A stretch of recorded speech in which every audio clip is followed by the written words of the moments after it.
Guy from Thomson Reuters. India just launched a mission to Mars, $75 million to get that thing.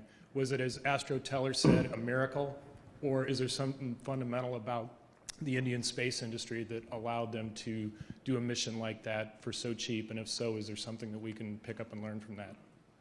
I think it's a very impressive mission, given that it was executed by a government entity. It's like really, really impressive. I mean, impressive no matter who's doing it, but from a cost standpoint, impressive because it's being done by a government entity. Ultimately, we have to be able to do missions to Mars for much less than that. Otherwise, it'll be impossible to establish a self-sustaining civilization on Mars. Because we'll have to transport millions of tons of cargo, millions of people, and the cost of moving to Mars has to be affordable. Otherwise, people won't be able to go. So it has to ultimately come down by a couple orders of magnitude from that level. Sub $1 million then. A couple orders of magnitude, I'd say well below $1 million, yeah. Elon Musk.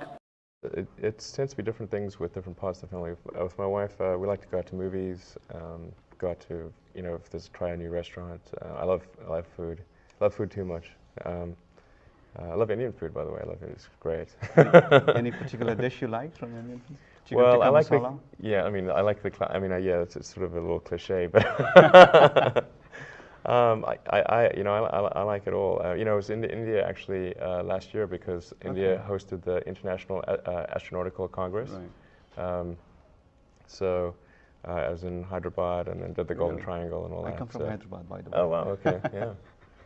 So it's a great center for space actually in India. So had a great time. Really enjoyed it a lot actually. Good. Fantastic food. Wow. Well, you're truly an inspiration for many of us. It's a pleasure having you. All right. Thank you. Thanks for having me. Thank you. All right. Well, we have had the pleasure of listening to Elon Musk. You have been watching this on Tycoon Live. Do not forget to watch many more interviews coming up on mytycoon.org. Thank you.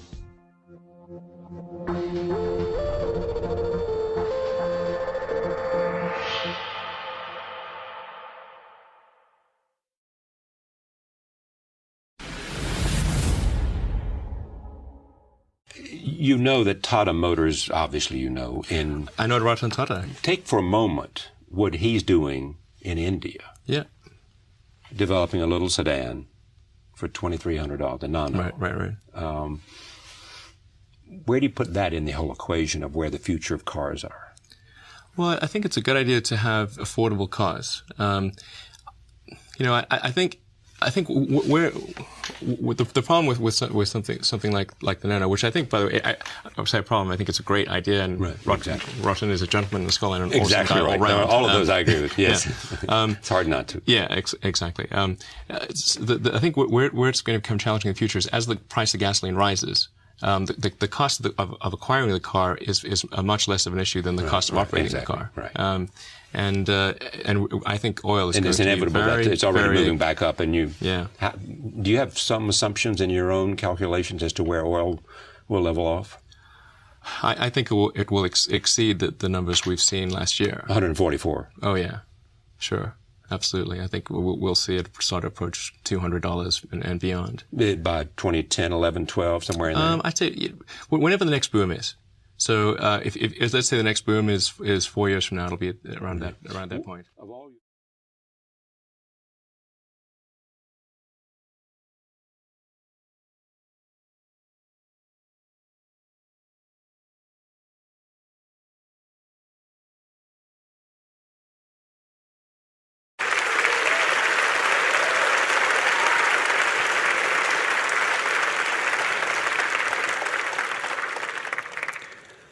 But I think ultimately, seeing is believing. Like seeing physical hardware moving and doing useful things, that's what convinces people. So, well, either one of you, I guess. Do you have the same question or different question? Mr. Musk, I'm a Tesla intern, and my question is so I'm from Delhi, India, and there right now, they have a odd even a rule whereby cars are not allowed on the streets, for 2 days in a week or so. And like right now, like the amount of like pollution is like intense.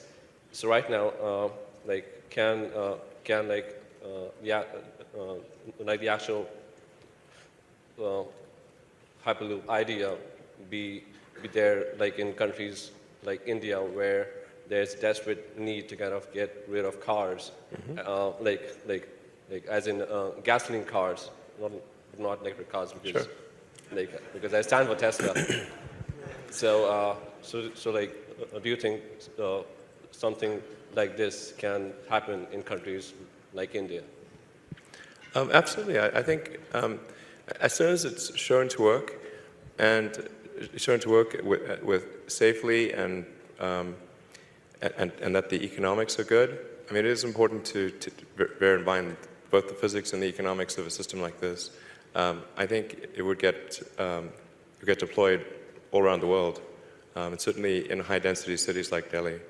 But I did forget to mention on the ideas front, which is I think this is really a very simple and obvious idea, and I wish people would do it, which is build more tunnels. Tunnels are great.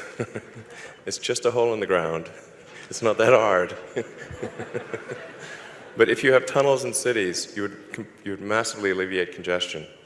And you could have tunnels at all different levels. You could probably have 30 layers of tunnels and completely fix the congestion problem in high-density cities.